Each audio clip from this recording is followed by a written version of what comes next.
हम हमेशा सोचते हैं कि अगर हम लोगों ने एलियंस ढूंढने हैं तो हमें लाइट ईयर्स दूर किसी और स्टार सिस्टम में जाना पड़ेगा।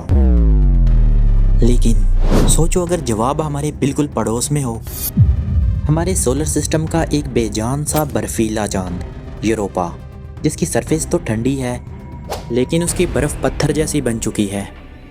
मगर उस बर्फ़ के नीचे ज़मीन से भी बड़ा एक गहरा गर्म केमिकल रिच समुंदर छुपा हुआ है। और 2025 में साइंस ने कुछ ऐसे सिग्नल्स पकड़े हैं जो कह रहे हैं कि शायद अब हम इस कायनात में अकेले नहीं। यूरोपा को पहली नज़र में देखकर लगता है कि जैसे किसी आर्टिस्ट ने एक सफ़ेद मार्बल का गोला बना दिया हो। ये जुपिटर का चौथा सबसे बड़ा मून है। उसकी सरफेस शीशे की तरह स्मूथ और रेड ब्राउन क्रैक से भरी हुई है।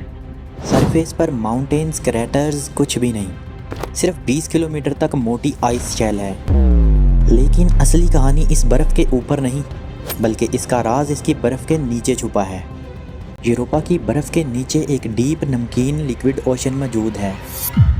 ये ओशन इतना बड़ा है कि साइंटिस्ट का कहना है यूरोपा के अंदर ज़मीन के तमाम ओशन से 2 गुना ज़्यादा पानी हो सकता है।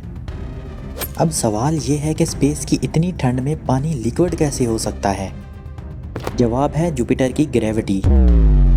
जुपिटर यूरोपा को रोज़ाना हल्की सी ट्विस्ट और स्क्वीज देता है। ये टाइडल फ्रिक्शन यूरोपा के अंदर हीट पैदा करता है और इसी हीट की वजह से नीचे एक एक्टिव गर्म समुंदर बना हुआ है। ये वही इन्वायरमेंट है जहाँ ज़मीन पर लाइफ शुरू हुई थी। 2025 में जेम्स वेब स्पेस टेलीस्कोप ने यूरोपा की सरफेस को डीप इंफ्रारेड में स्कैन किया। यूरोपा के क्रैक से निकलती गैसेस में कार्बन डाइऑक्साइड और ऑर्गेनिक साल्ट से डिटेक्ट हुए। लेकिन सबसे इम्पोर्टेंट बात, ये कार्बन किसी मेटोयर से नहीं आया, ये यूरोपा के अंदर के समुंदर से सरफेस पर पुश हुआ था। यानी इस हिडन ओशन में सिर्फ पानी नहीं, बल्कि वो केमिकल्स भी मौजूद हैं जो लाइफ के लिए ज़रूरी होते हैं। और जेम्स वेब स्पेस टेलीस्कोप ने एक और चीज़ देखी, एक 200 माइल लंबे नई क्रैक लाइन जहाँ से पॉसिबल वाटर प्लम्स निकलते हुए देखे गए। ये साइन है कि यूरोपा का ओशन एक्टिव है, जिसमें मूवमेंट, हीट और केमिस्ट्री सब मौजूद हैं। नासा का यूरोपा क्लिपर मिशन लॉन्च हो चुका है। ये इस वक्त जुपिटर की तरफ अपना सफ़र तय कर रहा है। क्लिपर 2030 में यूरोपा के पास पहुंच जाएगा। ये लैंड नहीं करेगा, बल्कि डजन्स ऑफ फ्लैब्स करेगा अल्ट्रा सेंसिटिव इंस्ट्रूमेंट के साथ।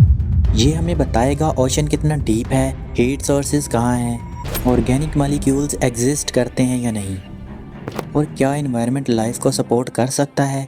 2025 तो बस शुरुआत थी, असली जवाब 2030 के आसपास मिलना शुरू होंगे। अगर यूरोपा के उस अंधेरे गहरे समुंदर में एक छोटा सा बैक्टीरिया भी मिल गया तो ये इंसानी तारीख की सबसे बड़ी डिस्कवरी होगी।